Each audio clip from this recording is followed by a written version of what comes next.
আমাদের দৈনন্দিন জীবনে যত প্রবলেম থাকে সব প্রবলেমগুলা সলভ করার জন্য আমাদের কথা বলতে হয়, অর্থাৎ ডায়লগ। পৃথিবীতে যত সমস্যা আছে, ইনফ্যাক্ট যত সমস্যা আছে সব সমস্যার সমাধানই হচ্ছে কথা বলা। আপনি যদি পরস্পর কথা না বলেন তাহলে আপনি সমস্যার সমাধান করতে পারবেন না। যেমন ধরেন, আমি একটা উদাহরণ দেই।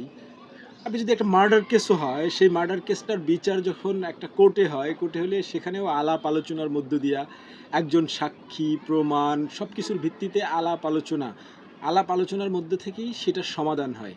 এই জন্য সোশ্যাল ডায়লগ বা ডায়লগ জরুরি।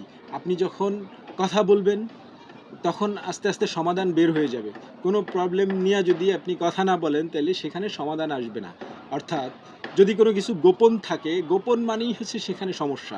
আপনি যদি কোনো কিছু নিয়ে কোনো সমস্যায় পড়েন, আপনি ব্যাপারটা ওপেন করে দেন, দেখবেন সেটা এমনি সলভ হয়ে যাবে। আপনি সলভ করতে না পারলেও কেউ না কেউ সেটা সলভ করার জন্য এগিয়ে আসবে এবং কোনো না কোনোভাবে সেটা সলভ হবে। অর্থাৎ কোনো প্রবলেম লুকায়ে রাখা যাবে না, সেটা সেটা আপনার টেবিলে নিয়ে আসতে হবে। যে কোনো problem, whatever the problem, you have to take it in the table and you have to discuss it, then it will be change, otherwise it will not change. So এই জন্য আমরা যারা ইন্ডাস্ট্রিতে চাকরি করি, ইন্ডাস্ট্রিতে কাজ করি, ইন্ডাস্ট্রিতেও বিভিন্ন সময় বিভিন্ন প্রবলেম হয় না? সেই প্রবলেমগুলার সমাধান কি? ডায়ালগ। অর্থাৎ ডায়ালগের মাধ্যমে সমস্যা সমাধান হয়।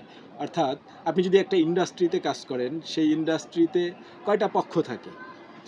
সেখানে মালিক, শ্রমিক, ইভেন মালিকের প্রতিনিধি বা staff representative, buyer, local government, অনেকের ইনভলভমেন্ট থাকে। তো আমরা যখন একটা সমস্যা সমাধান না পাই, তখন কি করতে হয়? সব পার্টি মিলে বসে যদি আমরা আলাপ করতে চাই, কে কী চায়, কার কী এক্সপেকটেশন আছে, কার কতটুকু অ্যাবিলিটি আছে, কে কতটুকু দিতে পারবে, কে কতটুকু দিতে পারবে না, সেগুলো নিয়ে যখন আমরা একটা বিস্তর আলোচনা করব, আলোচনা করলে তারপরে হচ্ছে সেটার সমাধান আসবে। বাট উইদাউট আলোচনা কোনোদিন কোনো কিছুর সমাধান আজ পর্যন্ত হয় নাই এবং হবেও না। এই জন্য কথা বলা আমাদের জন্য জরুরি। ইভেন মানে যে কোনো প্রবলেম, আপনার ফ্যামিলিতে যদি কারোর সাথে কোনো প্রবলেম থাকে, আপনার দাম্পত্য জীবনে যদি কোনো প্রবলেম থাকে, তো আমার পরামর্শ হচ্ছে কথা বলুন। যখন আপনি তাদের সাথে কথা বলবেন, যখন আপনি তাদের সাথে আলাপ করবেন, যে কোনো ব্যাপার নেগোসিয়েট করবেন, আপনার প্রবলেম শেয়ার করবেন, তাদের প্রবলেম শুনবেন, তখন আস্তে আস্তে প্রবলেম সলভ করার রাস্তা বের হয়ে যাবে। এই জন্য জরুরি হচ্ছে কথা বলা। কথা না বলে কোনো সমস্যার সমাধান হয়েছে এরকম রেকর্ড কম। অর্থাৎ ডায়লগ, ডায়লগ আমাদের জন্য প্রচুর জরুরি। আর যারা কথা বলতে পছন্দ করে তারা আমার পছন্দের মানুষ। আমি কথা বলতে পছন্দ করি, আমি কথা শুনতে পছন্দ করি। ঠিক তেমনই আমিও এক্সপেক্ট করি আমার আশেপাশে যারা আছে, বন্ধুবান্ধব যারা আছে, কলিগ যারা আছে, সবাই কথা বলুক, প্রচুর কথা বলেন। আপনি যত কথা বলবেন তত বেশি তত বেশি ব্যাপারগুলো স্পষ্ট হয়ে যাবে, যে কোনো ব্যাপার স্পষ্ট হয়ে যাবে। এটার জন্য জরুরি কথা বলা।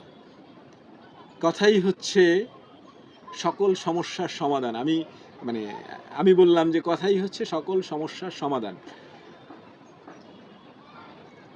যদি আপনাদের কারো কোনো ভিন্ন মত থাকে যে না, কথা বলায় সমাধান নাই, অন্য কোনো কিছুতে যদি কোনো সমাধান থাকে, সেটাও আপনারা অ্যাড করতে পারেন। সেই মানে কি সমস্যা থাকবে যে যেটা আপনি কথা বলা ছাড়া সমাধান হইতে পারে? অর্থাৎ কোনো কিছু, কোনো কোনো আইন লিপিবদ্ধ করার আগে কি করতে হয়? সেটা নিয়ে আলাপ করতে হয়। একটা আইন যখন প্রণয়ন করা হয়, কি করে? সেটা নিয়ে সংসদে হোক, যেখানে হোক, দ্বিপাক্ষিক, ত্রিপাক্ষিক, সব পক্ষ মিলে আলোচনায় বসে এরপরে একটা নির্দিষ্ট খরচা করা হয়, এরপর সেটা অনুমোদন হয়। অর্থাৎ সবার আগে কি? কথা। আবার এই সলিউশনগুলো কথা বলার মধ্য থেকেই আসে। এই জন্য আমি বলতেছি যে কথা বলা হচ্ছে অত্যন্ত জরুরি। আপনারা নিজের জন্য হোক, অন্যের জন্য হোক, ভালোর জন্য হোক, খারাপের জন্য হোক, যার জন্য হোক, you have to talk.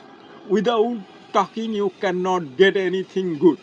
That is my opinion.